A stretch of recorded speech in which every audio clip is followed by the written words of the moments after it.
ಪ್ರಿಯರೇ, ದೇವರು ಒಳ್ಳೆಯವರು, ಒಳ್ಳೆಯದನ್ನೇ ಮಾಡುವವರಾಗಿದ್ದಾರೆ. ಸತ್ಯದ ಆತ್ಮನು ನಮ್ಮ ಆಂತರ್ಯವನ್ನು, ನಮ್ಮ ಅಂತರಾಳವನ್ನು, ನಮ್ಮ ಜೀವಿತವನ್ನು, ನಮ್ಮ ಹೃದಯವನ್ನು ಸತ್ಯವಂತರನ್ನಾಗಿ ಮಾಡ್ತಾನೆ. ಅನೇಕರಿಗೆ ಅನೇಕ ಕಾರ್ಯಗಳಲ್ಲಿ ತಪ್ಪಾದಂಥ ಮನೋಭಾವ ಇರಬಹುದು. ಆ ಮನೋಭಾವ ನಮ್ಮನ್ನು ದುರ್ನಡತೆ, ವಂಚನೆ ಅಥವಾ ಮತ್ತೊಬ್ಬರ ಕುರಿತು ಮಾತನಾಡುವಂತಹ ಚಾಳಿಯನ್ನು ಬೆಳೆಸಬಹುದು.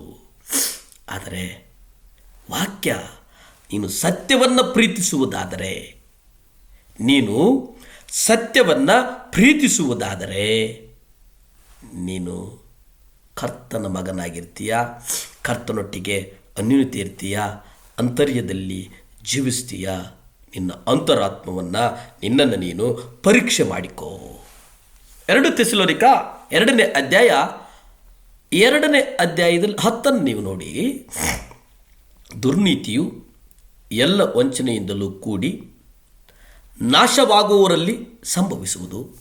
ಅವರು ಪ್ರೀತಿಯ ಸತ್ಯವನ್ನು ಅಂಗೀಕರಿಸಿದ ಕಾರಣ ರಕ್ಷಣೆಯನ್ನು ಹೊಂದುವುದಿಲ್ಲ. ಯಾರು ದುರ್ನೀತಿಯನ್ನು ಅಭ್ಯಾಸ ಮಾಡಿಕೊಳ್ತಾರೋ, ಯಾರು ವಂಚನೆಯನ್ನು ಅಭ್ಯಾಸ ಮಾಡಿಕೊಳ್ತಾರೋ ಅವರು ಪ್ರೀತಿಯನ್ನು ಕಳೆದುಕೊಳ್ತಾರೆ. ಸತ್ಯವನ್ನು ಅಂಗೀಕರಿಸುವುದಿಲ್ಲ. ಪ್ರೀತಿಯನ್ನು ಯಾವಾಗ ನಿರಾಕರಿಸ್ತಾರೋ, ಸತ್ಯವನ್ನು ಯಾವಾಗ ಅಂಗೀಕರಿಸುವುದಿಲ್ಲವೋ ಆಗ ಅವರು ರಕ್ಷಣೆಯನ್ನು ಹೊಂದುವುದಿಲ್ಲ. ಈ ವಚನ ಪ್ರೀತಿಸುವುದನ್ನು ಕಡೆಗಣಿಸುವುದರ ಬಗ್ಗೆ ಉಲ್ಲೇಖಿಸುತ್ತದೆ. ಸತ್ಯವನ್ನು ಪ್ರೀತಿಸುವುದು ಎನ್ನುವಂಥದ್ದು ಸತ್ಯವನ್ನು ನುಡಿಯುವುದಕ್ಕಿಂತ ಹೆಚ್ಚಾದದ್ದು. ನಾನು ಸತ್ಯವನ್ನು ಮಾತನಾಡಬಹುದು, ಆದರೆ ಅದಕ್ಕಿಂತ ಉನ್ನತ ಮಟ್ಟವೇನೆಂದರೆ ಸತ್ಯವನ್ನು ಪ್ರೀತಿಸುವುದು. ನನಗೆ ಸತ್ಯವನ್ನು ಮಾತಾಡಬೇಕೆಂಬ ಅತೀವ ಬಯಕೆ ಇದೆ, ಆದರೆ ನಾನು ಅದನ್ನು ಪ್ರೀತಿಸ್ತೇನೆ. ಸತ್ಯವನ್ನು ನಾನು ಪ್ರೀತಿಸುವಾಗ ನನ್ನ ಹೃದಯದೊಳಗೆ ಯಾವ ಸುಳ್ಳು ಇರಬಾರದು, ಯಾವ ಸುಳ್ಳು ನನ್ನ ಸುಳಿಗೆ ಬರಬಾರದು. ನಾವು ಸತ್ಯವನ್ನು ತೀವ್ರವಾಗಿ ಪ್ರೀತಿಸಿದಾಗ ಸುಳ್ಳನ್ನು ನಾವು ಸಂಪೂರ್ಣವಾಗಿ ತ್ಯಜಿಸಬೇಕಾಗ್ತದೆ. ಅಲ್ಲೇ 2ನೇ ಥೆಸಲೋನಿಕದವರಿಗೆ ಬರೆದಂಥ ಪತ್ರಿಕೆ 2ನೇ ಅಧ್ಯಾಯ 11ರಲ್ಲಿ ನೀವು ನೋಡಿ. ಇದೇ ಕಾರಣದಿಂದ ದೇವರು ಬಲವಾದ ಭ್ರಮೆಯನ್ನು ಅವರಲ್ಲಿಗೆ ಕಳುಹಿಸಿ ಅವರು ಆ ಸುಳ್ಳನ್ನು ನಂಬುವಂತೆ ಮಾಡುತ್ತೇನೆ. ವಚನ ಭಾಳ ಸ್ಪಷ್ಟವಾಗಿ ವಚನ ಹೇಳ್ತದೆ. ಅದರ ಪರಿಣಾಮವಾಗಿ ತಿಳಿಸಿದರು. ಸ್ವತಃ ದೇವರೇ ಅಲ್ಲಿ ಭಾಳ ಸ್ಪಷ್ಟವಾಗಿ ಹೇಳ್ತಾರೆ. ಪ್ರಿಯ ಸ್ನೇಹಿತರೆ, ಒಂದು ವೇಳೆ ನೀನು ಸತ್ಯವನ್ನು ಪ್ರೀತಿಸದೆ ಹೋದರೆ ನಾನು ನಿಮಗೆ ನೇರವಾಗಿ ಹೇಳ್ತೇನೆ, ಸರ್ವಶಕ್ತನಾದಂಥ ದೇವರು ನಿನ್ನನ್ನು ವಂಚಿಸಲಿದ್ದಾರೆ. ಅಂದರೆ ಸರ್ವಶಕ್ತ ದೇವರು ನಿನ್ನನ್ನು ವಂಚಿಸಲಿದ್ದಾರೆ. ಸೈತಾನನು ಒಬ್ಬ ವಂಚಕನಾಗಿದ್ದಾನೆ. ಅತಿ ಆಸೆ ನಿನ್ನನ್ನು ವಂಚಿಸುತ್ತದೆ. ನಿನ್ನ ಹೃದಯವು ವಂಚನೆಯ ಸ್ವಭಾವದ್ದಾಗಿದೆ.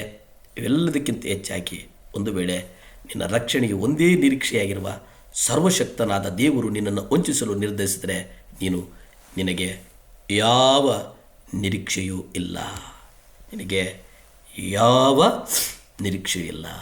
2 ಥೆಸಲೋನಿಕ 2ನೇ ಅಧ್ಯಾಯ 11ರಲ್ಲಿ ನೋಡ್ತೇವೆ. ಇದೇ ಕಾರಣದಿಂದಾಗಿ ದೇವರು ಬಲವಾದ ಭ್ರಮೆಯನ್ನು ಅವರಲ್ಲಿಗೆ ಕಳಿಸಿ ಅವರು ಆ ಸುಳ್ಳವನ್ನು ನಂಬುವಂತೆ ಮಾಡುತ್ತಾನೆ. ನೀನು ಹೊಸದಾಗಿ ಹುಟ್ಟಿದ್ದೆ ಎಂಬುದು ನಂಬುವಂತೆ ಮಾಡ್ತಾರೆ. ನೀನು ಪವಿತ್ರಾತ್ಮನಿಂದ ತುಂಬಿಸಲ್ಪಟ್ಟಿದ್ದಿ ಎಂಬುದಾಗಿ ನಂಬುವಂತೆ ಮಾಡ್ತಾರೆ. ಅದು ಸತ್ಯವನ್ನು ಪ್ರೀತಿಸದಿರುವ ಒಂದೇ ಒಂದು ಕಾರಣಕ್ಕೆ. ಸತ್ಯವೇದದಲ್ಲಿ ತಿಳಿಸಿರುವ ಮೊದಲನೇ ಪಾಪದ ಬಗ್ಗೆ ನಿಮಗೆ ಗೊತ್ತಿದೆ, ಅದು ಸುಳ್ಳು. ಸೈತಾನನು ಅವಳಿಗೆ ನೀನು ಹೇಗೋ ಸಾಯುವುದಿಲ್ಲ ಎಂಬುದಾಗಿ ಹೇಳಿದ್ದನ್ನು ಆದಿಕಾಂಡ 3ನೇ ಅಧ್ಯಾಯ 4ರಲ್ಲಿ ನಾವು ನೋಡ್ತೇವೆ. ಅದು ಸತ್ಯವೇದದಲ್ಲಿ ಬರೆಯಲ್ಪಟ್ಟಿರ್ತಕ್ಕಂಥ ಮೊದಲನೆಯ ಪಾಪ, ಒಂದು ಸುಳ್ಳು. ಪ್ರಾರ್ಥಿಸಿಕೊಳ್ಳೋಣ. ಭೂಮಿ ಆಕಾಶಗಳನ್ನು ಉಂಟು ಮಾಡಿದಂಥ ಸರ್ವಶಕ್ತನಾದಂಥ ದೇವರ ಸ್ತೋತ್ರಪ್ಪ. ನಮ್ಮನ್ನು ನಾವು ಒಪ್ಪಿಸಿಕೊಡ್ತೇವೆ ದೇವರೇ. ಜನರ ಕಾರಣಕ್ಕೆ, ವೈಯಕ್ತಿಕ ಈರ್ಷೆಗಳಿಗೆ ದೇವರೇ ಅಪ್ಪ ಅಚಾನಕ್ಕಾಗಿ ಮಾತನಾಡುವಂತೆ ಪ್ರೇರೇಪಿಸುವ ಎಲ್ಲ ಮಾತುಗಳು ಯೇಸುವಿನ ನಾಮದಲ್ಲಿ ಬಂಧಿಸ್ತೇನೆ. ಎಲ್ಲ ಸುಳ್ಳಿನ ಆವಿಗಳು, ಎಲ್ಲ ಅಂಧಕಾರದ ಆವಿಗಳು ಯೇಸುವೇ ನಿಮ್ಮ ರಕ್ತದಿಂದ ಬಿಟ್ಟು ದೂರ ಹೋಗುವುದಕ್ಕಾಗಿ ಪ್ರಾರ್ಥಿಸ್ತೇನೆ. ನಿಮ್ಮ ರಕ್ತ ಚೆಲ್ಲಲ್ಪಡಿ, ನಿಮ್ಮ ರಕ್ತ ಚೆಲ್ಲಲ್ಪಡಿ. ಯೇಸುವಿನ ನಾಮದಲ್ಲಿ ಬೇಡ್ತೇನೆ ತಂದೆ, ಆಮೆನ್.